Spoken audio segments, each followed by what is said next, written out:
Hey everyone, this is Elias from RevMatch Media, and today we're going to be taking a look at the 2022 Toyota Tundra 1794 edition.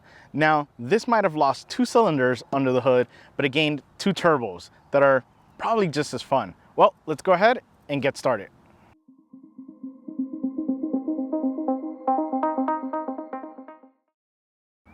We get started in the front and we can see awning redesign. Yes, completely redesigned from 2021. It's different. It's been criticized heavily because a lot of people say this looks like Hulk Hogan's mustache.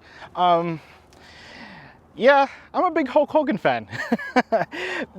Hear me out. So a couple of things, let's break it down. So we do have these awesome LED headlights that really look great. They shine really clear. They're tiny too. They're tiny, and to see that much light output is really cool. I love the design of it as well. We have some opening here for cooling. Yes, it is functional halfway because, yeah, it's still closed in other areas, but I'm sure it's to channel things, but it looks great. I love that. Yes, we have the Hulk Hogan mustache in the grille. So it is a fairly big grille. We do have, because this is the 1794, we're gonna get this chrome finish in the front. What's cool is that we actually have like this texture in between kind of these chrome pieces. It's not my favorite. It's not my favorite one. TRD Pro, definitely my favorite. There's probably like 5 different grills for the Tundra to be able to identify what they are. Honestly, like I said, the TRD Pro is definitely my favorite one. And a couple of things. We do have a blue Toyota badge, which we'll get to soon. And we have the front-facing camera. The front-facing camera is really good in this. This is what the Tundra really needed, a great camera system. Actually, I'll take that back. It's a good camera system. It's not great because there's others that are slightly better. It does still have we went from 2000 era digital camera, Logitech kind of digital camera, to maybe like 2015. So we're almost there, Toyota. But the camera system is good. The views are definitely good. Setting it to that auto mode so that when you slow down, it automatically turns on is great, especially when you're needing to park this guy, which we'll discuss soon. We do have some fog lights down here. I like the integration of the fog lights on this. So it is a nice touch to have them in there. Now, this color as well is amazing. I love this brown color.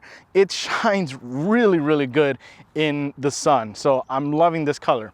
And this hood is incredible as well. And we did say blue badging in the front because this does have the iForce Max engine underneath this hood. So you get these little extras up here with the badging there. Now, I do like this hood because I love sitting low in my cars, and sometimes it can be tough with a truck because you have such a massive front, but the fact that you have these kind of sculpted lines here makes it easy for you to visually see where the front of the truck ends. So I am really loving that design there. It's a small thing, but it makes a huge world of a difference that I can now sit in the position that I want and still be able to visually see what's going on. But yeah, overall, I do like the front end. Yeah, no tow hooks in this one. But yeah, that's a big discussion that many have had. But let's go ahead and see what we have under the hood because that's another big talking point. We get under the hood and we have the 3.5 liter iForce Max twin turbo V6 hybrid. It is cranking out 437 horsepower and 583 pound-feet of torque. It is connected to the 10-speed auto and then to the Toyota 4x4 system. Now, this engine has been a big talk because we lost 2 cylinders. We no longer have a V8 option in a Tundra. It is now 6 cylinders, and people don't like that, especially here in the US, especially here in Texas. Yeah.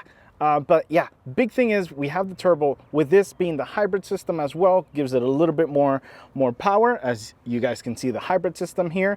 Those turbos are liquid cooled, so we do have the liquid right in here with the same as the engine. It actually says intercooler and engine on that side, which is pretty nice. One thing I did notice when I opened up this hood, it is really small opening. So if you're gonna work on your own truck, you may want, I don't know if there's maybe an aftermarket option to open this up, or you may need to take your hood off. Yeah, the other thing is, yeah, there's been some reports of wastegates getting stuck on the turbos. Toyota has mentioned that it is a supply chain issue, which obviously can happen, especially on a first year model.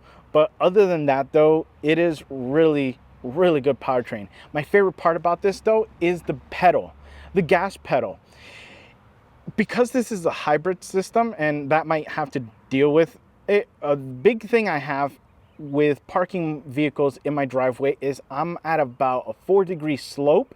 So with an automatic transmission, obviously it's a little bit harder, because with a manual, obviously you just let off the gas a little bit more, but the part that it rolls forward when I'm trying to back up, not with this. And that's because I can really finesse the gas pedal. And I remember when I had the quick look of the Tundra, the representative says that, yeah, there was one engineer or a team of engineers that really wanted to make the gas pedal really good in this, and they excelled at doing so, because the gas pedal in this is really good, especially like I said, like off-roading. It's perfect because you can finesse the pedal and you can really be at one with the pedal and the engine itself. So that's really great build with this specific Tundra. Well, let's go ahead and see what we have in those big wheels and tires. We get down to the wheel and tire package, and we have a nice 20-inch wheel, and it is wrapped in the Bridgestone 265/60 tire. Now, a couple of things with this being obviously the 1794, we get this more blingier wheel. So it's got a little bit more bling, obviously, as we saw with the front grille. So that transfers over to the wheels. It's a nice design. I don't mind it. I just like the TRD Pro. That wheel is a nice setup, especially that it's in black. Looks nice. But this was a great combination. The tires were really smooth. No complaints with road noise. No complaints with really steering or loss of grip or anything like that. The size is good. I like the size is fine. Now, talking about the brakes and the suspension in this is really good, especially in the front. It didn't feel like a truck. It didn't drive like a truck. The pedal as well for these brakes have been really good. I do like the feel of it. I haven't needed to put an enormous amount of pressure like I've had in other trucks to really get this stopped. But yeah, this has been a really good performing setup, really. Well, let's go ahead and see what we have on the side. We get to the side and we can see it's a fairly long truck. It really is. So let's get started on the front, and we can see those headlights kind of peeking out from the side there, which nice aggressive look. I love that. This hood, yes, the iForce Max badging right up there looks really great. We have the nice 20-inch wheels, which you can see really fill the wheel well here. And we do have a little bit of color differentiation here. It is kind of more of a gray color to that little fender cover there. Little mud flaps there. Nice, beautiful 1794 edition badge there. I love the color that this is in. And I mean, speaking about color, yeah, this brown looks really good. We have the mirrors, the chrome mirrors there with the camera system underneath to be able to go ahead and set up that great system, or good system. We're not there at greatness yet, but you're getting there, Toyota. But yeah, overall, big rear door as well, with this being the Crew Max. And then we have the nice bed back here with this design. I love this kind of little cutout there that we have. It adds to the aggressiveness of the line. Same thing in the front there, where we have that kind of swooping cut there. Now, I have the key fob in my pocket, so I'll go ahead and put that in there, and I'll grab the handle, and it recognizes that I have the key fob to unlock, and I can just pull, and I do have the deployable side step. Yes, you got it. That's what you need. So you go ahead and close there, and there is a little slit there to go ahead and lock that. Now the true test, can we do that in the rear as well? And we cannot. Yeah, that was a shame. I was so close to really loving this part of the truck, because again, we got that, but we can do that and then open up. Yeah, I know, nitpicking, but it definitely helps out when you're having groceries, when you're having materials, when your hands are full and you want to get someone into the back, your kiddo or a pet. It's sometimes a small thing, but it would be nice to have that there. But yeah, overall, it is a nice touch. The side step is really nice as well. And yeah, let's go ahead and head to the back and see what we have there. We get to the back and we can see it's not a bad looking rear for the Tundra. So a couple of things. The taillights, I love them. The design is really great. My favorite, again, a transparent outer plastic with awesome design elements on the inside. That checks the box for that there. Yeah, this bumper, we're gonna talk about that soon. But yeah, this tailgate as well, it just looks really nice. It's nice and sculpted. Again, we can see the 4x4 badging. We have your hook up here for towing. But yeah, overall, it's a nice design with this. Now let's start with the nitpicking. Yes, the side step. So there's a couple of things. So there is a button here with the 1794, this specific model, that you can push and it will drop the tailgate. So right on the tail light there. Honestly, I liked it when I first reviewed it, but thinking about it, we have this. I don't see a really big reason for that, but it has it, so I guess you could use it. But a couple of things, it's kind of hard to get in. You don't have many options to get into the bed of the truck, especially if you favor one leg over the other. Because with this, when I go ahead and push that, tailgate goes down and you only have the side step on that one left side. So if you favor your right foot, you're not gonna get it. Also, you don't have the option on the sides as well. So you don't have anything like you do if you want to kind of get something to the side there, because we have these end caps that not a lot of people like. So yeah, that's kind of one of the things. And the tailgate itself, it's a little on the heavier side from the others. It's plain. There's nothing exciting. There's no tailgate wars. This thing has left the tailgate wars and doesn't really offer much. It's got cup holders. It's got little indentations for cup holders. They're not very deep. They're very shallow. The bed itself is not bad. We do have the kind of composite material to it, so it's okay. We have the LED lighting, that is really good, and the tie down points that are adjustable are good as well. But again, this tailgate itself is not very, I don't know, I just can't, there's not much to it there. I can't say I like this compared to the others, is the big thing. The other thing as well, we don't have remote start built into it unless I believe you have to have a subscription. Come on, just include it. And again, when you do have it, you open the door, it shuts off. Engineer said it's a safety thing. I don't see a real safety reason for it. You know, the safety thing I would really see is limiting the amount of time that it's running. That I understand. But when you are needing to, you know, get people in or get things in, you're loading up, you want to have the car to get cooled because it is scorching hot right now. It is really hot. I'm needing to go out, turn it on, and then just kind of go back into my house, wait for it to cool, and then get into the truck itself. So yeah, you're almost there, Toyota. Little things that make a huge difference. Let's go ahead and hop in for a ride because yeah, it's getting hot. You get inside of the Tundra and this is nice. This is really nice, especially that we're in the 1794, so we get a little bit more luxuries than you would maybe in the standard SR or SR5 but not as high as the capstone. So that gives you the highest luxury, but not the best look, personally. We get started on the door and we have this like walnut leather color to this. We also have like some black leather Really, it's kind of like a gray, like a dark gray tone to it. But a couple of things with this. So I just want to preface it with saying that this specific model I have is a pre-production vehicle. There is a little sign on the sun visor saying that not all the fit and finish may be final production quality, so to speak. But we're gonna take it for what it is, though.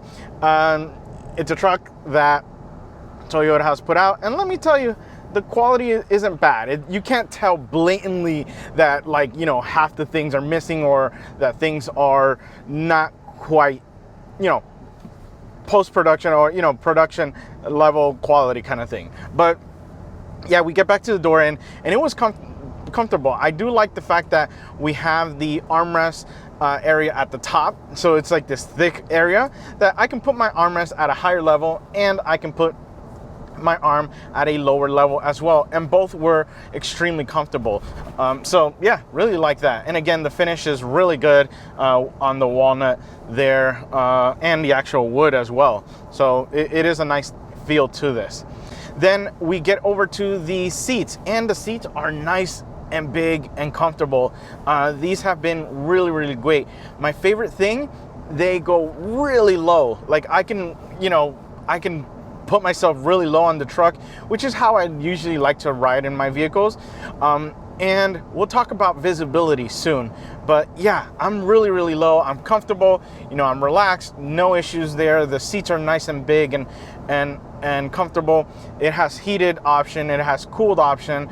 Thankfully, it has a really good cooled option because it's 89 degrees right now and it's only 8:30, and we're about to hit triple digits today, easily by like 9 o'clock or 10 o'clock.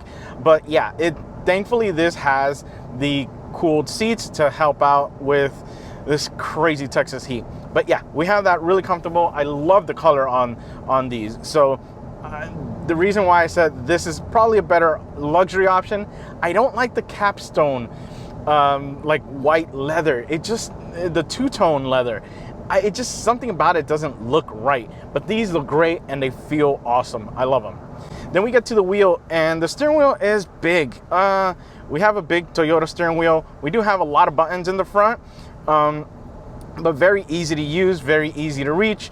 The only thing is I keep forgetting that my volume and next track are at the bottom here because they are kind of sunken in a little bit, and they blend in with the piano black framing that it has. It's not kind of like a lighter black or that you get with the top cruise control or with the volume or with the menu selection option buttons. So yeah, that's kind of the only thing that I was kind of a little confused about. Should have kind of been the same material as the top buttons. Nitpicking really, but the wheel itself feels great. We have the dimpled leather with the nice white stitching on it. It just feels good, feels nice and big, comfortable, no complaints really there. Then we get to the gauge cluster, and it's all digital. Yes, thank you. It is an all digital system, which is nice. We do have kind of two zones on either side with the big tachometer slash speedometer in the middle. It is nice. It's clear. No complaints. You can change your information on the left side and on the right side. You have to kind of go into a little menu to change that.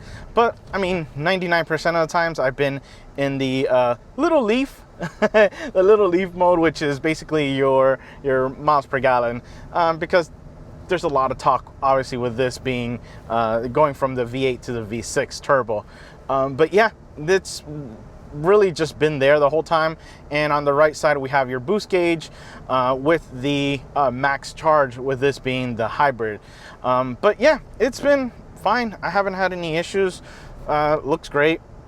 I would have probably liked a little bit more, something else, something to spice things up, I guess, but it does the job. Then we get to the heads-up display. So this does have the heads-up display, real clear, no issues there. You know, has information. Right now I have it with the eco to see how eco-friendly I'm being with the gas pedal, and yeah, no complaints about there. But again, nothing like super like whoa that really wowed me. We get over to the infotainment system, and yes, this is huge. This is new, and it's huge. So this is the same system that I had in the Lexus NX 350 that we reviewed. I loved it in that.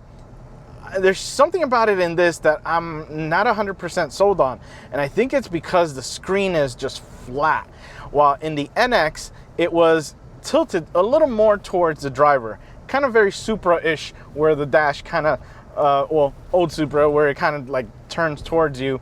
But yeah, there's some, that's just a small little thing, but other than that, it's a big screen, it's sharp. I do like the camera system. Obviously, this is one of my favorite things, that you can auto put the camera, so when you completely stop or get to a slow speed, it completely brings up the camera system, which is great because you have a ton of different views that you could set up.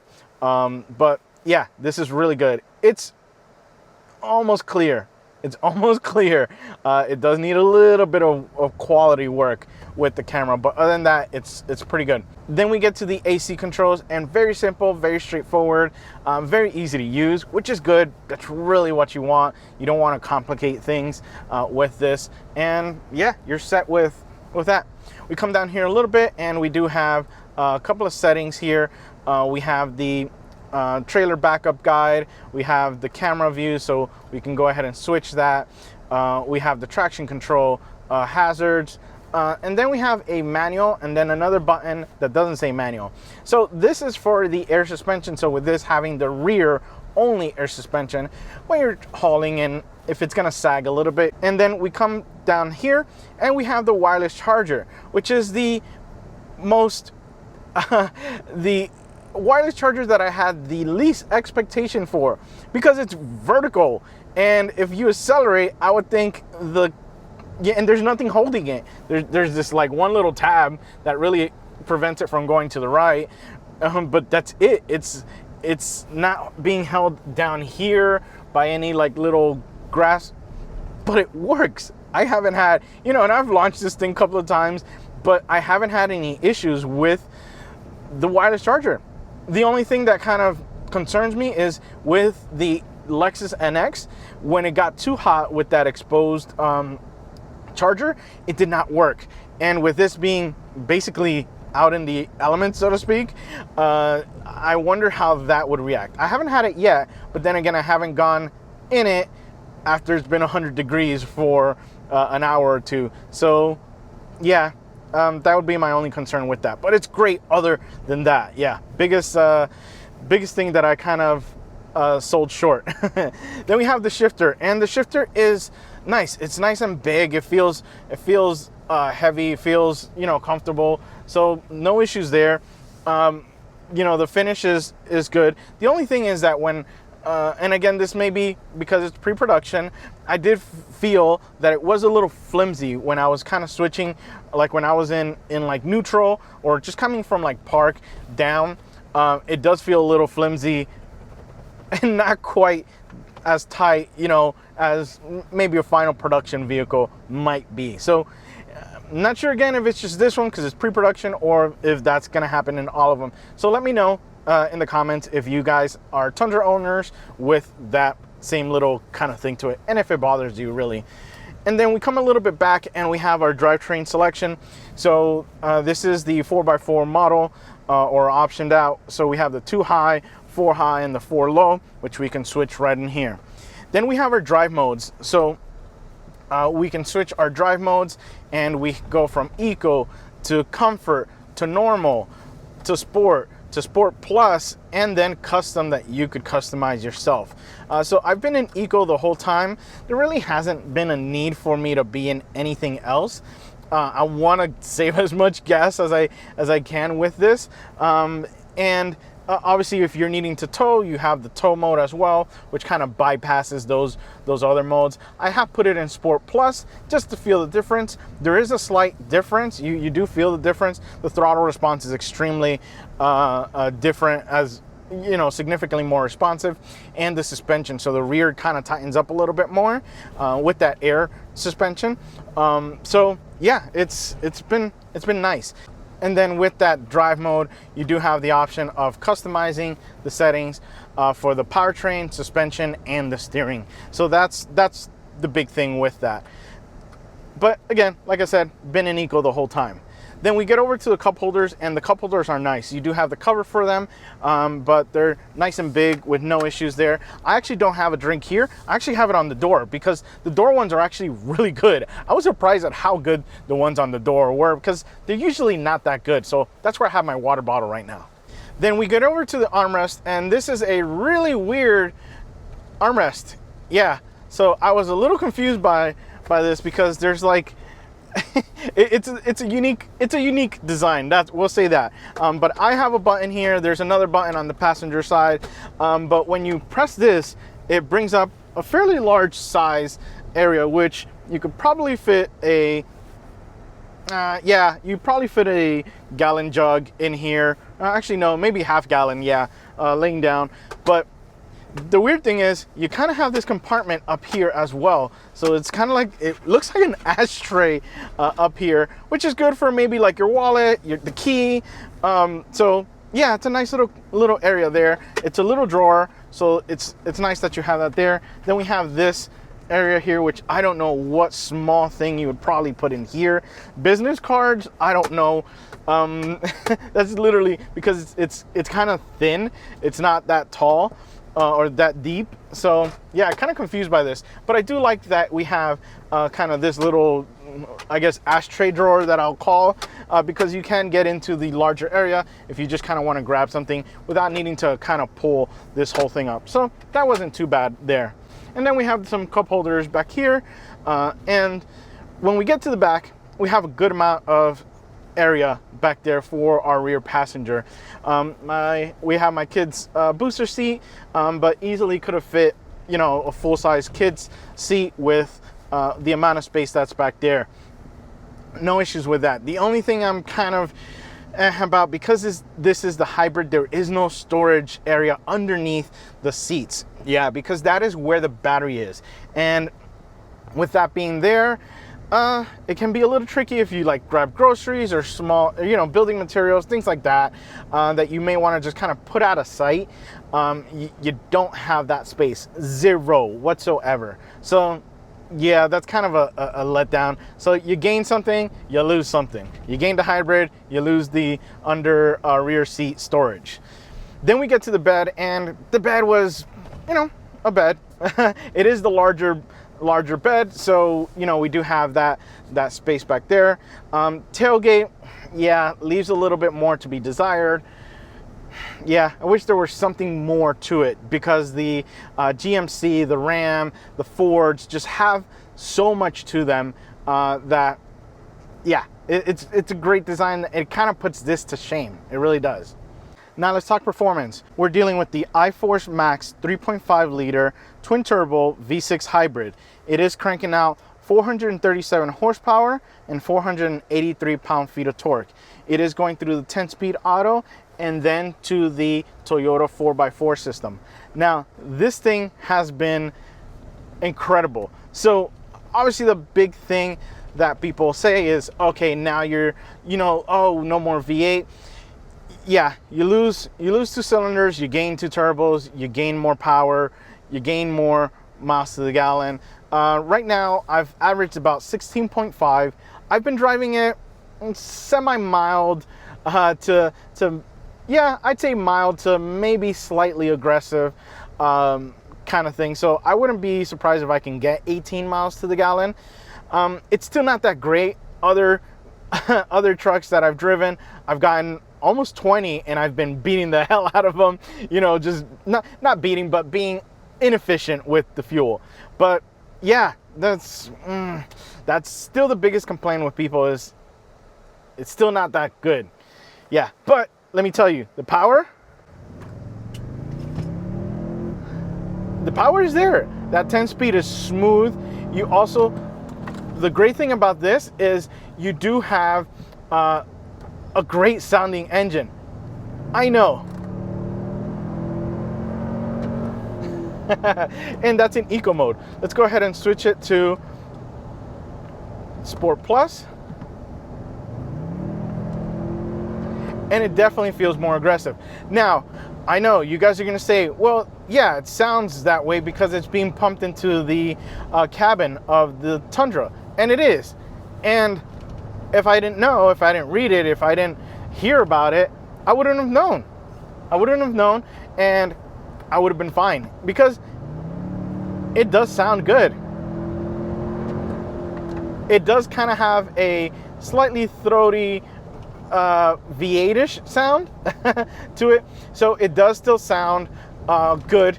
The only thing, yeah, it is artificial, and honestly, I can't even tell.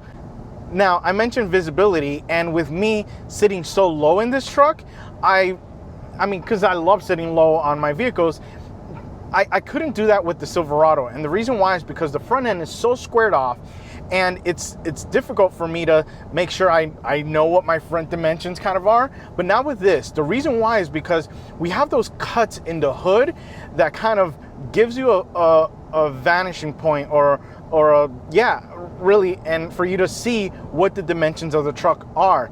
And that's great, because now I can sit comfortably the way I like to sit and still have great visibility with that. The only thing that I'm a little about is really the turning radius. Now, I'm confused though, because on a, you know, if I need to do U-turn, I don't have an issue with that. But I do have an issue with parking in spots. And it's not because the truck is long, because I've had the F350, which is literally the longest truck I've ever reviewed, and I did not have issues parking that in tightest of spaces. With this, it's weird, because it's kind of like the pivot point of the truck is weird. It's off, and I guess it's more centralized as opposed to just kind of set it more into the back. I don't know what it is, but to park in tight spaces, I was having to do an Austin Powers where I was going in and out to kind of get the truck straightened out. So that was the weird thing that I encountered with this. So I don't know if other Tundra owners experienced it, but yeah, I was a little confused, because I did have to make a couple of U-turns when I was filming, and didn't have an issue with that. But to get this in a parking spot was a little bit harder, and it's not the dimensions, because I have the camera system and I can see everything and know where I am. It was just that it was weird on how it was not really good at a turning radius, but it's good at a turning radius. Not sure.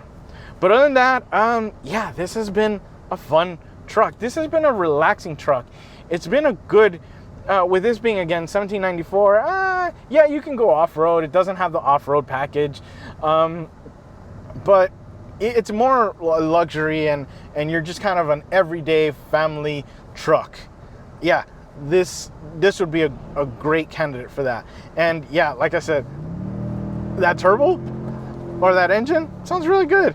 Doesn't sound too bad, even in its artificial sound. Well, guys, I hope you've enjoyed my review of the Toyota Tundra. And remember, find the right gear. See ya.